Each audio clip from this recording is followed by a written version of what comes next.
नमस्कार विद्यार्थियों, ये केमिकल काइनेटिक्स के न्यूमेरिकल का पार्ट 2 वीडियो है और हम अच्छे से समझेंगे। 10 क्वेश्चन जो है हम पार्ट फर्स्ट वीडियो में कर चुके हैं और अब भी 10 से 20 क्वेश्चन जो हैं वो इस पार्ट सेकंड वीडियो में करेंगे और हमें समझना है अच्छे से कि कैसे ये न्यूमेरिकल हो रहे हैं। तो पहले बता दिया, पार्ट फर्स्ट वीडियो हमने ऑलरेडी अपलोड कर दिया है और पार्ट फर्स्ट वीडियो में मैंने 10 जो क्वेश्चंस हैं 1 से लेकर 10 तक, जिसमें 2 थ्योरी के थे, तो 10 क्वेश्चंस के मैंने करवा रखे हैं और उनको समझने के बाद फिर नोटबुक में उतारना है।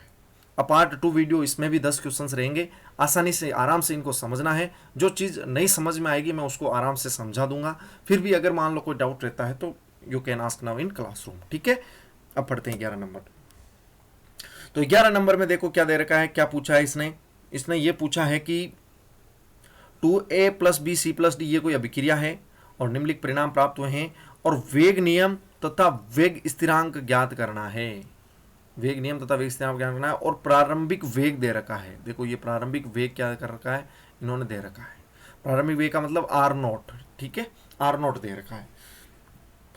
ए की सांद्रता 0.1 हो, बी की सांद्रता जब भी 0.1 हो तो प्रारंभिक वेग ये दे रखा है।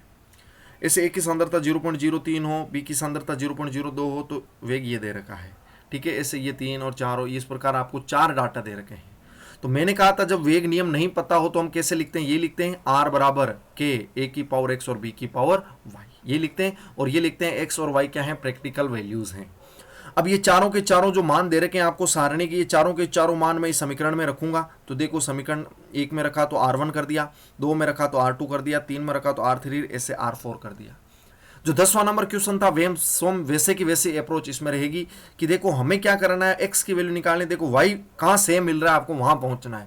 देखो इसमें भी 0.1 y है, इसमें भी 0.1 y है। इसका मतलब कि अगर इसमें इसका भाग दूंगा तो ये y से y कैंसिल हो जाएगा पूरा का पूरा ही, केवल x बचेगा, वहां x की वैल्यू फाउंड हो जाएगी।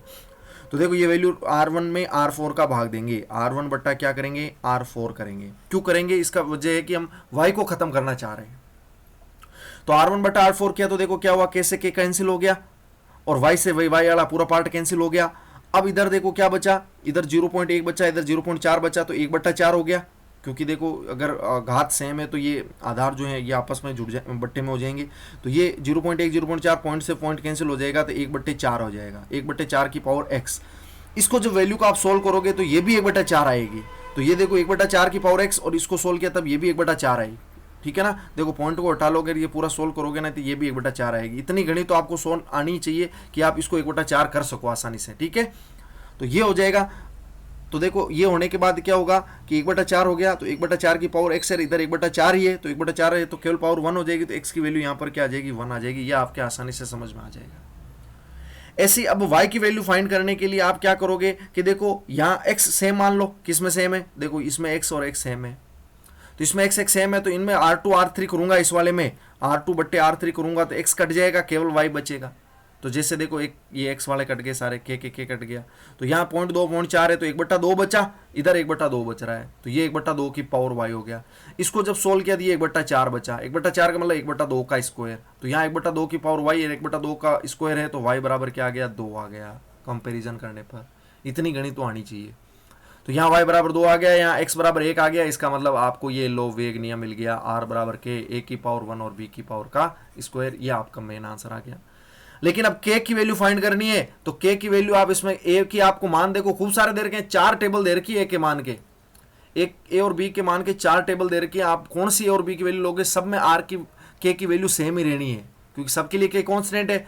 अब आपको वो यूज करनी है जिसमें a और b इजी नंबर्स हैं। तो a और b देखो एक नंबर में इजी है, केवल 0.1 और 0.1। देखो मैंने लिख रखा है यहाँ पर कि सारणी में सबसे आसान वाले मान आपको उठाने हैं। आपको 0.3 0.4 क्योंकि स्क्वायर करना पड़ेगा, तो स्क्वायर करने की नौबत नहीं है, इसलिए नॉर्मल वाले नंबर्स ले लेना है। तो देखो ये 0.1 और 0.1 का स्क्वायर कर दिया, तो देखो इस प्रकार ये 0.1 0.01 3 बार आ गए, तो ये 3 बार आ गए तो 10 की पावर -3 हो गए, 10 की पावर -3 से -3 कट गए तो केवल 6 बचा, k बराबर केवल 6 है। अब इसका मात्रक बहुत इंपॉर्टेंट हो जाएगा k का, और ये अब देखो n बराबर अभिक्रिया की कोटि क्या हो जाएगी, 1+2, 1+2 का मतलब क्या हो गया 3, और n बराबर 3 के लिए अभिक्रिया k का मात्रक आपको मैंने फॉर्मूला करा रखा है। देखो पार्ट फर्स्ट में ही करवाया था, k बराबर मोल प्रति लीटर की पावर 1 - n और सेकेंड इनवर्स। अब यहाँ पर देखो सेकंड आएगा मिनट ही, देखो ये बहुत इंपॉर्टेंट है, यहाँ सेकंड आएगा मिनट कैसे पता चलेगा, तो आपको जाना है पर्सन में, और पर्सन में देखो यहाँ पर देखो प्रारंभिक वेग किसमें दे रखा है, मिनट इनवर्स में। ये देखो इस साइड में जो पर्सन में प्रारंभिक वेग जो है मिनट इनवर्स में दे रखा है, इसका मतलब सेकंड की जगह क्या लिखना है आपको, मिनट इनवर्स लिखना है। ये बहुत इंपॉर्टेंट है भाई, आप जल्दबाजी में वहाँ सेकंड इनवर्स करके आ सकते हो, लेकिन आपको ये देखना है कि सेकंड लगाऊं मिनट लगाऊं, तो आपको सेकंड नहीं लगाना है, क्योंकि क्वेश्चन में क्या दे रखा है, मिनट दे रखा है। और ये मोल की पावर -2 एल का स्क्वायर हो जाएगा, ये आपके आसानी से समझ में आ गया है। ठीक है, तो 11 नंबर क्वेश्चन मैंने आसानी से समझा दिया है।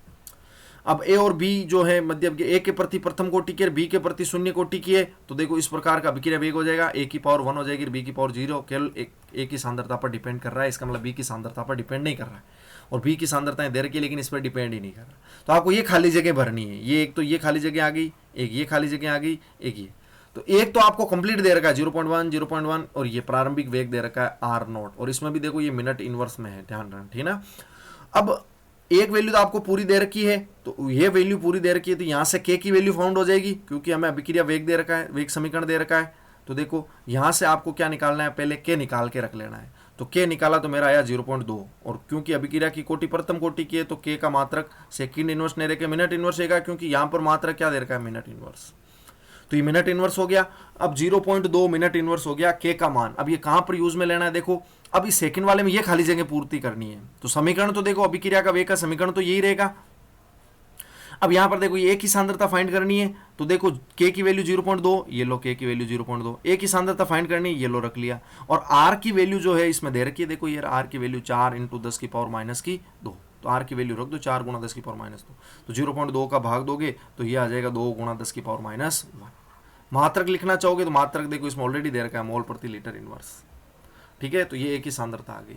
इस प्रकार आपको ये देखो इस प्रकार आर ज्ञात करना है इस बार, तो देखो वेग नियम तो वो का वही रहेगा, के की वैल्यू हमें पता है, आर फाइंड करना है, ए इसमें दे रखा है 0.4, तो इस प्रकार ये 0.08 हो जाएगा। और मात्रक देखो सबसे इंपॉर्टेंट है, मात्रक रखना है, और देखो मात्रक क्या आएगा, यहाँ देखो थोड़ा सा गलती होगी, ये यहाँ पर आप क्या करोगे, मिनट इनवर्स कर लोगे, ठीक है, आप थोड़ा सा आप कर लेना भाई, है ना, तो मोल प्रति लीटर इनवर्स और मिनट इनवर्स आ जाएगा, ठीक है। तो इसका मात्रक यहाँ पर लिख दोगे आप, आर की जगह ये लिखोगे आप 0.08, और मात्रक तो देखो ये सेम ही रहना है, मोल लीटर और मिनट इनवर्स, ठीक है, ये थोड़ा आप सही कर लेना भाई, है ना, ये मिनट इनवर्स आ जाएगा। और देखो ये जो दे रखा है के ए की पावर आर, ये वेग नियम दे रखा है, अगले वाले में वापस ए पूछा है और आर दे दिया, तो आर देखो ये दे रखा है 2 × 10 की पावर -2, ये तो सेम जैसे दूसरा क्वेश्चन है ना, तो दूसरे क्वेश्चन के समान ही आपको करना है, तो ये 0.1 आ जाएगा मोल प्रति लीटर, ये एक ही सांद्रता आ जाएगी, ठीक है। तो इस प्रकार इस क्वेश्चन को करना, ये थोड़ा मिनट इनवर्स आप कर लेना, ठीक है, ठीक है बच्चों। अब आ जाते हैं 13 नंबर क्वेश्चन में, प्रथम कोटि अभिक्रियाओं के वेग स्थिरांक से। अब देखो ये वेग स्थिरांक के की वैल्यू दे रखी है, ये भी के की वैल्यू दे रखी है, और ये भी के की वैल्यू दे रखी है। अर्धायुकाल की गणना करनी है, तो हम जानते हैं प्रथम कोटि अभिक्रिया के लिए जो अर्धायुकाल टी ऑफ का मान क्या होता है, 0.693 बट्टे क्या हो गया के, बस इसमें सब में के का भाग देना है। अब जो सेकंड इनवर्स है तो यहाँ मात्रक सेकंड में लिख देना, ये देखो सेकंड लिख दिया, मिनट है तो मिनट में लिख देना, ईयर है तो ईयर में लिख देना, ठीक है, आसानी से हो जाएगी। तो नॉर्मल क्वेश्चन था। अब देखो ये थोड़ा सा समझने वाला क्वेश्चन है, क्या है कि 14C कार्बन दे रखा है कि रेडियो एक्टिव क्षय की अर्धायुकाल दे रखी है। अब रेडियो एक्टिव क्षय कौन सी कोटि की अभिक्रिया होती है, ये मैंने करवा रखा है कि रेडियो एक्टिव तत्वों का जो विघटन है वो प्रथम कोटि की अभिक्रिया है। कौन सी कोटि की अभिक्रिया है, प्रथम कोटि की अभिक्रिया, थ्योरी में करवा रखा है, कोई दिक्कत नहीं आएगी इसमें। अर्धायुकाल का मान दे रखा है, टी हाफ का मान, टी हाफ का मान दे रखा है 5730, क्या दे रखा है 5730 वर्ष दे रखे हैं, वर्ष में है ना, तो ये वैल्यू वर्ष में दे रखी है। प्रथम कोटि के लिए टी हाफ होता है, तो हम जानते हैं टी हाफ बराबर क्या होता है 0.693 बट्टे के, यही होता है। तो ये 0.693 बट्टे के की जगह आप यहाँ से के की वैल्यू भी निकाल सकते हो, ठीक है। अब वो कैसे यूज में लेंगे अभी हम देखेंगे, ठीक है। अब क्या दे रखा है, आगे क्या दे रखा है, एक पुरातत्व कलाकृति की लकड़ी में जीवित वृक्ष की लकड़ी की तुलना में 80% 14C कार्बन की मात्रा है। कहने का मतलब 20% जो 14C कार्बन की मात्रा है वो क्षय हो गई है भाई, कहने का मतलब वो उत्पाद में चेंज हो गई, क्षय होने का मतलब ये है वो कहीं बाय प्रोडक्ट में चेंज हो गई है। 80% मात्रा अभी भी वहां बची हुई है, ये बात समझ रहे हो। तो रिएक्टेंट आर का क्या मान दे रखा है 80%, तो शुरुआत में 100% मानना है आर नोट को, ठीक है, और 80% अभी इसमें बची हुई है, ठीक है। तो ये देखो यहां से देर को ये अब नमूने की आयु का परिकलन करना है, टी 80 वाला मान निकालना है कि 80% होने में कितना समय लगेगा। तो टी 80 वाला हम जानते क्या होता है कि ये होता है 2.030 के log आर नोट अपॉन क्या हो जाएगा, आर हो जाएगा। अब इस क्वेश्चन को देखो दो तरीके हैं, या तो देखो एक ये फॉर्मूला इस प्रकार ये मान रखा है टी हाफ का, ये आपको नहीं समझ में आता तो आप यहाँ के की वैल्यू क्या रख सकते हो, के की वैल्यू देखो यहाँ से लिखा सकते हो। के की वैल्यू क्या हो जाएगी, ये टी हाफ का भाग लग जाएगा 0.693 बट्टे टी हाफ का भाग लग जाएगा यहाँ पर के की वैल्यू के लिए, तो ये के की वैल्यू यहाँ रख दोगे तो देखो क्या हो जाएगा 2.303। अब देखो के की वैल्यू क्या हो जाएगी, तो के की वैल्यू ये हो जाएगी 0.693 बट्टे 5730 वर्ष, log आर नोट की वैल्यू 100 आ जाएगी, ये आर की वैल्यू क्या आ जाएगी, 80 आ जाएगी। अब आपको यही सोल्व करना है, ये कट जाएगा 10/8 हो जाएगा, तो 10/8 को log 10 माइनस क्या कर लोगे, log 8 कर लोगे। ठीक है, देखो ये सहित मैंने पार्ट 2 में करा रखा है ऐसे कैसा, देखो ये रहा। ठीक है, देखो ये के की वैल्यू रख दिया आपने, ये लो 0.693 बटे टी हाफ, तो ये लो 5730 गुणा में चला गया, ये 0.693 बचा। अब यहाँ 10/8 आया, तो 10/8 को या तो log 10 माइनस log 8 कर लो, कोई दिक्कत नहीं है, वरना क्या करोगे, और अगर ये कट सकता है तो ये क्या हो गया 5/4 हो गया, और log 5 की वैल्यू ये होती है और log 4 की वैल्यू ये होती है। यहाँ से देखो ये क्या कट गया 0.0693, और ये आप सोल्व करोगे, देखो इसको सोल्व करने का नियम क्या है, देखो ये 2.303 693 कैसे बना आपको ये पता होना चाहिए, मैंने थ्योरी में कराया था कि 0.693 बना कैसे, तो ये 0.693 बना था 2.303 को 0.3010 के गुणा करने से बना था। तो यहाँ से देखो 2.30 से ये कट जाएगी वैल्यू, और 0.3010 का अगर भाग दोगे तो ये 3.323 आएगा।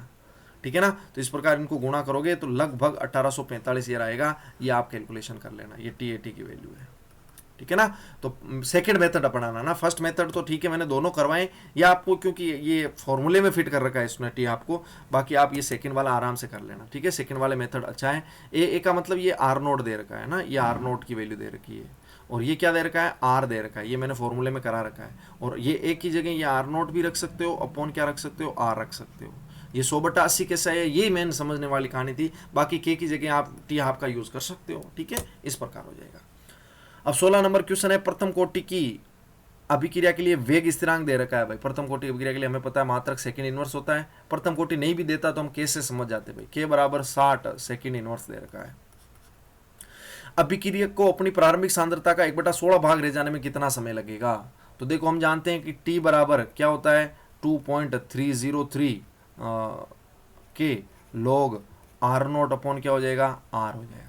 अब 1/16 भाग रहेगा तो आर नोट की जगह क्या रख लोगे आप 1, और ये आर की जगह 1/16 भाग हो जाएगा, तो देखिए 1/16 ये 16 गुणा में हो जाएगा तो log 16 हो जाएगा। log 16 को आप क्या कर सकते हो, 2 की पावर 4 भी कर सकते हो, या 4 का स्क्वायर भी कर सकते हो, आपकी जो इच्छा है वैसे कर लेना। तो 4 गुणा में हो जाएगा तो 4 log 2 आ जाएगा, और log 2 की वैल्यू आपको होता है 0.3010 होती है। तो देखो ये 4, और ये देखो इस प्रकार आप सोल्व कर लेना, 2.303 60, ये देखो 2 की पावर 4, ये 0.3010, ये 0.384, ये 4, ये 0.0662 सेकेंड। और अब आप इसको, ये तो इतनी तो आपको पता होना चाहिए, यहाँ -2 आएगा तो ये नंबर्स 2 आगे बढ़ जाएंगे। ठीक है, तो 4.62 10 की पावर -2 सेकेंड आ जाएगा। सेकेंड इनवर्स मत कर देना, क्योंकि टाइम है तो टाइम सेकेंड में आएगा। ठीक है, मात्रक होता तो सेकेंड इनवर्स में आ जाता। इस प्रकार ये तो सरल था, और ये मैंने क्लासरूम में भी करवा रखा है। ठीक है, अब देखो नाभिकीय विस्फोट दे रखा है और अर्धयुकाल दे रखा है, वैसे वही कहानी है। टी हाफ का मान देखो क्या दे रखा है, टी हाफ का मान दे रखा है 28.1 वर्ष, 28.1 वर्ष दे रखा है। इसका मतलब 0.693 बट्टे के का मान दे रखा है। ये इस यहाँ से के निकल के आ सकता है, के बराबर क्या आएगा यहाँ से 0.693 बट्टे 28.1, ये यहाँ से के की वैल्यू आएगी, आगे काम आएगी। और देखो ये कह रखा है कि यदि कैल्शियम के स्थान पर 1 माइक्रोग्राम 90 स्ट्रोंशियम नवजात शिशु की अस्थियों पर अस्तित्व हो जाए, उपाप चिन्ह से हाश न हो, तो 10 वर्षों 60 कितनी मात्रा रह जाएगी। अब देखो इसका मतलब 1 माइक्रोग्राम जो है वो आपको आर नोट शुरुआती मात्रा दे रखी है, आर नोट का मतलब प्रारंभिक सांद्रता दे रखी है 1 माइक्रोग्राम। ठीक है, ये देखो यहाँ पर, ठीक है 1 माइक्रोग्राम शुरुआती मात्रा दे रखी है। अब आपको 10 वर्ष पश्चात और 60 वर्ष पश्चात क्या कंडीशन होगी, इसको ये पूछा है। तो देखो 10 वर्ष पश्चात और 60 वर्ष पश्चात क्या होगी, तो ये मतलब आर की वैल्यू पूछिए, कहने का मतलब 10 वर्ष पश्चात 60 पश्चात। तो फॉर्मूला अपना ये होता है प्रथम कोटि अभिक्रिया का ए और a-x।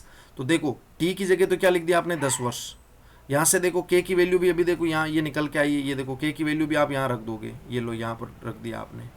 ठीक है, टी हाफ की वैल्यू आपके पास पता है 28.1, ये आ गया 28.1। अब log 1/r हो जाएगा, log क्या हो जाएगा 1/r। और देखो देखो इसने मैंने देखो एक यहाँ पर देखो ये एक सरल कॉन्सेप्ट के रूप में समझा रखा है कि जब भी 0.69 देखो ये इसने देखो 2.303 में जब भी 0.693 का भाग दोगे, अब क्योंकि ये कैलकुलेशन में आपके बार बार आएगा प्रथम कोटि में, तो इसका मान आप याद ही रख सकते हो 3.323, ठीक है ना। तो जो भी होशियार बच्चे हैं वो इस वैल्यू को याद भी कर ले, क्योंकि वहाँ एग्जामिनर में आपको एग्जाम में समय बचाना है। तो इस प्रथम कोटि का यदि हमें पता है न्यूमेरिकल आएगा तो इसमें कन्फर्म आपको ऐसा भाग देना पड़ सकता है। तो ये 3.323 ये याद ही कर लेना, ठीक है। और ये देखो आर की सांद्रता 1 दे रखी है, 1 माइक्रोग्राम। अब ये आ गया आर की सांद्रता, अब इसको फाइंड करना है। तो देखो log a/b log a minus log b हो जाएगा। अब log 1 की वैल्यू क्या हो जाएगी 0, तो ये माइनस log r बचा। और ये देखो ये हो गया 10, अब माइनस log r बचा, तो ये देखो ये 10 के भाग में चले जाएंगे, इधर गुणा में है। अब ये देखो माइनस log r और ये वैल्यू हो गई। अब माइनस चिन्ह भेज दिया इधर, तो देखो माइनस का चयन आएगा। और log को जब भी खत्म करते हैं तो log को खत्म करने के लिए दूसरी तरफ एंटी log लगाते हैं भाई। क्या लगाते हैं एंटी log। मान लो यहाँ log r है, यहाँ वैल्यू मान लो जो भी है x है, तो इस log को यहाँ से अगर मैं खत्म करूंगा तो एंटी log लगा दूंगा, तो ये r बराबर हो जाएगा एंटी log x, ठीक है। अब इस एंटी लॉग की कैसे वैल्यू फाइंड करनी है, देखो एंटी लॉग माइनस 1.07 की वैल्यू 0.7816 माइक्रोग्राम आएगी, ये आपको लिखना है, ठीक है। अब आप क्या करोगे एग्जाम में, अगर मान लो बाई चांस आपके पास समय नहीं हो तो इसको यहाँ भी फिनिश कर सकते हो, एग्जामिनर समझ जाएगा कि भाई ठीक है आपने यहाँ है। लेकिन फिर भी अगर कोई करना ही चाहे कि इस एंटी लॉग की वैल्यू क्या होगी, तो मैं आगे स्लाइड में इस एंटी लॉग की वैल्यू का मान बताऊंगा कैसे एंटी लॉग को फाइंड करते हैं, ठीक है। ये देखो मेरे पास स्पेस है, अब इसको मैं समझा रहा हूँ, ठीक है। एंटी लॉग कैसे ज्ञात करते हैं, तो देखो एंटी लॉग कैसे ज्ञात करते हैं थोड़ा सा इसको समझना, ठीक है। एंटी लॉग कैसे ज्ञात करते हैं, मान लो कुछ भी वैल्यू हो, जैसे मैं मान लो वैल्यू रख रहा हूँ, जैसे 4.7 रख रहा हूँ, एक बार इसका करते हैं फिर बाकी आप समझते हैं कैसे। अब मान लो एंटी लॉग 4.7 है, इसका कैसे करेंगे, तो मुझे पता है कि एंटी लॉग को खत्म करने के लिए इसकी गुणा में यदि लॉग आ जाए तो लॉग और एंटी लॉग कट के एक हो जाते हैं भाई। ये आपको इसकी प्रॉपर्टी पता होनी चाहिए कि एंटी लॉग और लॉग को जब भी आप गुणा करोगे तो इसकी वैल्यू 1 आ जाएगी, मतलब खत्म हो जाएंगे ये, क्योंकि एंटी लॉग का मतलब 1/log ही होता है। एंटी लॉग का मतलब 1/log है, तो 1/log और गुणा log, तो ये log से log कैंसिल होकर क्या बचेगा 1। तो एंटी लॉग का मतलब होता है 1/log। ये कहानी समझ में आ गई। अब देखो यहां अब log लाने के लिए मैं क्या करूंगा, देखो इस 4.7 के साथ खिलवाड़ करूंगा, तो 4.7 को लिखूंगा 4 + 0.7। समझ में आया क्यों कर रहा हूं, अभी आगे समझ में आ जाएगा। और 4 को मैं log के टर्म में लिखना चाहूंगा तो log के टर्म में लिख सकता हूं log × 10⁴। देखो लिख दिया, क्योंकि आपको पता है 4 पावर है तो वो आगे गुणा में आ जाएगी। देखो log 10⁴ को मतलब क्या होगा, 4 आगे पावर आगे आ जाती है गुणा में, तो 4 log 10 हो जाएगा। और log 10 बेस 10 की वैल्यू 1 होती है, तो ये वैल्यू देखो 4 आ गई। तो 4 की जगह मैं देखो क्या लिख सकता हूँ log 10⁴, ये लिख दी। प्लस अब 0.7 log किसकी वैल्यू होती है ये आपको पता होना चाहिए। मैंने 0 से 1 तक वैल्यू आपको कंप्लीट करा रखी है। तो देखो ये होता है 0.6990 log 7 की वैल्यू होती है। किसकी वैल्यू होती है, log 7 की वैल्यू होती है, या log 6 की। देखो वापस देख लेते हैं कि सॉरी देखो log 2 की वैल्यू क्या होती है 0.3010 होती है, 3010 होगी। log 3 की वैल्यू जो होती है 0.4771 होती है। log 4 की वैल्यू जो होती है 0.6020 होती है। और log 5 की वैल्यू जो होती है 0.6990 होती है। log 6 की वैल्यू जो होती है वो इनको जोड़ना होता है तो 0.7781 होती है। log 7 की वैल्यू 0.8450 होती है। इसका मतलब ये जो वैल्यू है ये 0. किसकी हो जाएगी, log 5 के करीब है। देखो अगर 7 है तो देखो लगभग 5 के करीब हो गई 0.70, तो लगभग आप मान लोगे इसमें 5। तो देखो इस 0.7 की जगह log क्या लिख दूंगा 5, या 4.99 भी कर सकते हो, कोई बड़ी बात नहीं, आप ये भी कर सकते हो। अब log 1 प्लस log b हो गया, तो log a गुणा b कर सकते हो, तो log 5 गुणा 10⁴ क्या हो गया 4। और इसके गुणा में क्या है एंटी लॉग है, और ये देखो log आ गया, तो मैंने कहा था log और एंटी लॉग आपस में क्या हो जाएंगे कैंसिल। क्या बचेगी केवल वैल्यू 5 × गुणा 10⁻, में क्या बचेगी 4। ये इसका आंसर हो जाएगा। इस प्रकार एंटी लॉग फाइंड करना है, ठीक है। अब देखो इसका मैं फाइंड कर रहा हूं -0.107 का, देखो इसी का करके बता रहा हूं, ठीक है ना। तो देखो इसका करके बता रहा हूं, समझ जाना। देखो इरेज कर रहा हूं हाल, हाँ भाई। तो देखो एंटी लॉग ये हो जाएगा -0.17, ऐसा है। इसकी वैल्यू फाइंड करनी है। अब इसकी फाइंड करने के लिए हमें पता है यहाँ वैल्यू जो है मुझे लॉग में लानी पड़ेगी, तो -1। अब प्लस में क्या रखूंगा कि ये वैल्यू आ जाए, तो आपको पता है देखो इसमें घटा लो 1.00 में से 0.107 घटाना है, तो 0.17 घटाओगे तो देखो 10 में से 7 गया 3, फिर बचा 9, 9 में से 1 बचा 8, तो 0.893। इसका मतलब यदि आप इसमें 0.893 जोड़ दोगे तो ये आ जाएगा, ठीक है। अब -1 कैसे आएगी वैल्यू, तो मुझे पता है log 10 की पावर में क्या लगा दूंगा -1, तो -1 गुणा में आ जाएगी, log 10 की वैल्यू 1 हो जाएगी, प्लस अब 0 पॉइंट ये क्या है, 9930 वैल्यू है, 0.9930। अब देखो आप 0.9930 log में कहां पे आता है, तो अभी मैंने बताया था log 7 की जो वैल्यू होती है 0.8450 होती है, और log जो 8 की वैल्यू होती है वो 0.9030 होती है। इसका मतलब देखो ये तो 8450 है, ये 9030 है, तो ये वैल्यू देखो 9930 किसके करीब है, 8 के करीब है, 7 के करीब नहीं है, तो 7 पॉइंट मान लो कुछ आएगा, मान लो जैसे 7.80 मान लो, 7.90 मान लो, कुछ भी मान सकते हो, जैसे मैं 7.80 मान रहा हूँ, ठीक है। तो ये प्लस ये लगभग वैल्यू आएगी, आपको वहां पे लगभग करके ही आना, नाम ही लगभग लिख के आना है। तो ये log 7 पॉइंट मैंने क्या लिख दिया, 80 लिख दिया। ये log a गुणा b क्या हो जाएगा, log a plus log b हो जाएगा log a गुणा b, तो ये हो जाएगा 7.80 गुणा 10 की पावर क्या हो जाएगा -1। समझ में आ गई वैल्यू। अब क्योंकि एंटी लॉग और लॉग तो खत्म हो जाएंगे, ये लो ये तो खत्म हो गए, वैल्यू क्या बची केवल 7.80 गुणा 10 की पावर क्या हो जाएगा -1, और ये माइनस अगर करोगे तो ये तो बट्टे में हो जाएगा 10, इस माइनस को खत्म करोगे तो ये हो जाएगा 0.78। तो लगभग वैल्यू किसके आएगी, आप यहाँ लिखना लगभग 0.78, और देखो आप में इसका मान देखो लग पॉइंट आ गया ना 78, 16, आप केवल 78 करके आ जाओगे तो भी गलत नहीं होगा, लगभग आप नाम आगे लिखे आ जाना लगभग, ठीक है, ये हो जाएगा, ठीक है। इस प्रकार आपको एंटीलॉग निकालना है। आपको क्या करना है, एक तो 10 की पावर जैसा रखे तो उस हिसाब से इस डाटा को एडजस्ट करना है। कहने का मतलब क्या है, इस डाटा को जैसे मान लो मैं 3.20 दूं तो इसको 3 + 0.20 करके आना है, केवल मिला के इसको इस प्रकार एडजस्ट करना है, एक तो 10 की पावर में आ जाए, और दूसरी जो 0 पॉइंट कुछ वैल्यू आए वो हम लोग 1 2 3 4 5 7 8 9 10 तक मैंने आपको जो वैल्यू लिखा रखी है जिसमें 0 से 1 तक के मान आते हैं वो सारे के सारे आप लोग में फिट कर दोगे, ठीक है ना, ये आपको समझना है।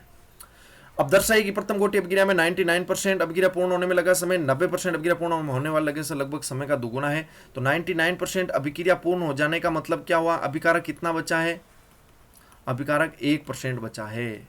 इसका मतलब आर की वैल्यू क्या आ जाएगी, आर की वैल्यू आ जाएगी 1%, समझ में आ गई।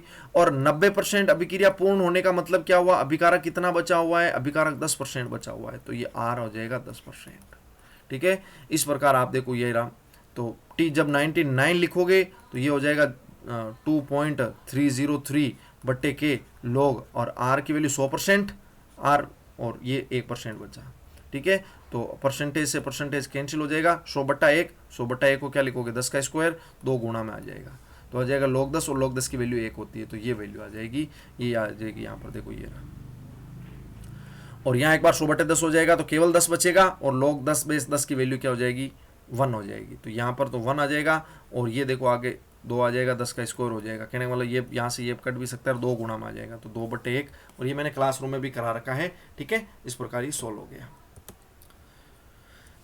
अब ये 30% वियोजन हुआ है, इसका मतलब अभिकारक अभी भी कितना बचा हुआ है, वियोजन होने का मतलब अपघटित हुआ है, तो अभिकारक अभी भी 70% बचा हुआ है, 30% वियोजन होगा, तो आर की वैल्यू आपको मिल गई यहाँ से, ठीक है। इस प्रकार ये वैल्यू सोल्व हो जाएगी, ठीक है। और टी हाफ की गणना करनी है, और टी हाफ की गणना करने के लिए देखो ये टी हाफ ये भी लगा सकते हो, ठीक है। और वरना चाहो तो क्या कर सकते हो कि टी हाफ बराबर क्या होता है 0.693 के होता है, और के की वैल्यू आप इस समीकरण से निकाल लो, के बराबर क्या होता है 2.303/t log r0 अपॉन क्या हो जाएगा आर हो जाएगा। अब यहाँ देखो के की वैल्यू निकालोगे 2.303, टी की वैल्यू क्या दे रखी है 40 मिनट, तो ये 40 log r0 की वैल्यू क्या माननी है 100, और r का मानना है 70, तो यहाँ से ये के की वैल्यू आ जाएगी, ये के की वैल्यू यहाँ आप रख देना, और यहाँ से टी हाफ की वैल्यू निकल के आ जाएगी जो आएगी 77.78 मिनट, क्योंकि ऑलरेडी 40 मिनट में है तो ये भी मिनट में आएगा, सेकंड में नहीं आएगा, ध्यान रखना, ठीक है।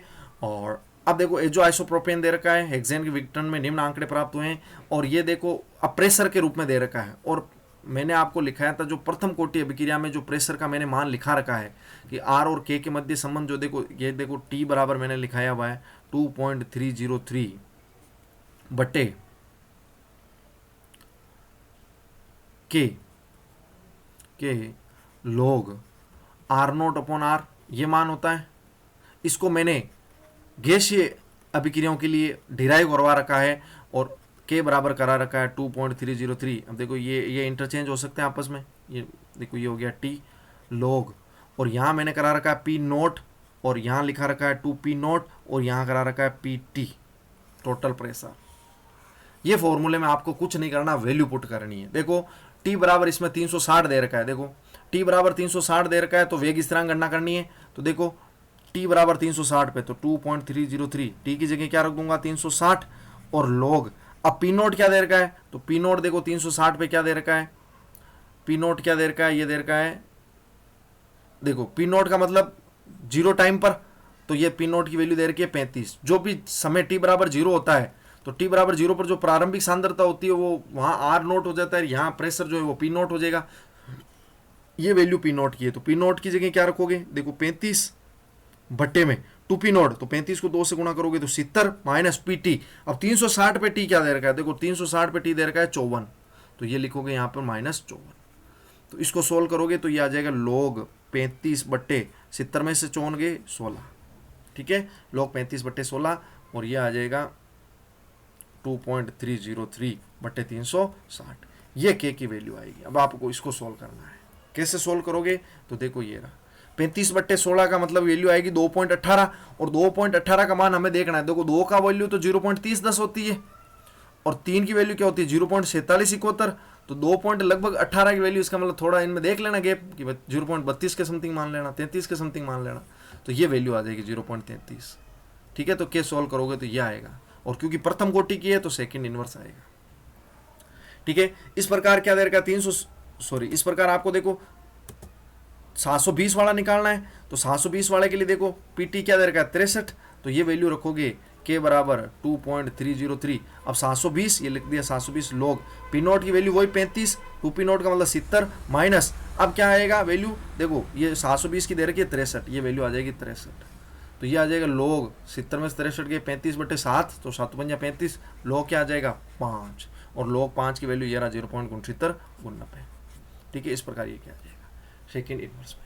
तो इस प्रकार आपको सोल्व करना है, आपको केवल और केवल ये फॉर्मूला यूज करना है, ठीक है ना। ये आप चाहो तो मेथड, ये तो क्या है कि ये मैंने ऑलरेडी करवा रखा है, ये जब हम नहीं करते हैं ना तब करना है। तो आपको ये फॉर्मूला देखो, ये वाला मेथड नहीं करना है ना, ये वाला मैं काट रहा हूँ। आपको क्या करना है, सिंपली ये मैंने करवा रही है, मैंने फॉर्मूला निकालते वक्त ये देखो पूरा मेथड बता दिया है, डोल्टन कांसी दाब का नियम। आपको केवल और केवल ये फॉर्मूला यूज करना है कि हम जानते हैं कि प्रथम कोटि गैसीय अभिक्रियाओं के लिए के बराबर ये होता है। आपको ये लिखना है, हम जानते हैं कि प्रथम कोटि अभिक्रियाओं के लिए गैसीय समीकरण ये होता है, और पी नोट की वैल्यू आप बता देना कि इसमें क्या दे रखी है 35, और पी टी की वैल्यू जो है वो 360 पे अगर देखें तो वो दे रखी है 54, और इसकी वैल्यू को ही पुट करना है, आंसर आ जाएगा। आपको ज़्यादा माथापच्ची, ये देखो ये तो माथापच्ची है जब फॉर्मूला नहीं लिखना हो, हमें तो फॉर्मूला पता है। हमने देखो ये टीचर क्या करते हैं, उनको बताते हैं जिनको फॉर्मूला नहीं पता होता, तो हमें ऑलरेडी फॉर्मूला पता है, तो आप डायरेक्ट फॉर्मूले को पुट अप करोगे। इसमें भी ये मेथड नहीं करना है, ठीक है ना। तो आप ये एक्स्ट्रा मेहनत मत करना, डायरेक्ट आप किसमें रखोगे, इस फॉर्मूले में रखोगे, आपका आंसर आ जाएगा, ठीक है बच्चों।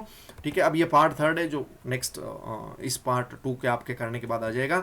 10 क्वेश्चन बचे हैं, तो ये पार्ट 3 वीडियो भी जल्द आ जाएगा। नमस्कार विद्यार्थियों।